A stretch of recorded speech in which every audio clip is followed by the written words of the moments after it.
ഒരു വശത്ത് മൂത്തോന്റെ കൂട്ടർ. അവർ നന്മയുടെ നിഴലിൽ ഒളിച്ചു ജീവിക്കുന്നു. മനുഷ്യന്റെ രക്തം കുടിക്കാതെ അവരുടെ ജീവൻ രക്ഷിക്കാൻ ശ്രമിക്കുന്നവർ.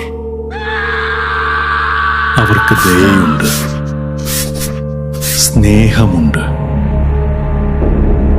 മനുഷ്യനെ പോലെ. പക്ഷേ ഒരു ഭീകരമായ സത്യം അവരുടെ ഉള്ളിൽ ഒളിഞ്ഞിരിക്കുന്നു.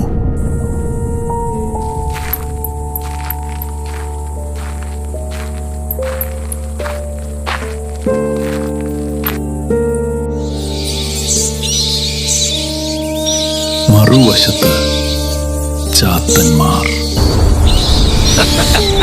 അവർക്ക് നേതാവില്ല. അവരെ നയിക്കാൻ ഒരു നിയമവുമില്ല.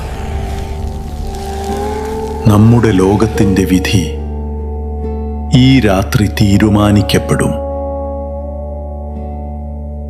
നന്മയുടെ ഭീകരതയോ തിന്മയുടെ ക്രൂരതയോ.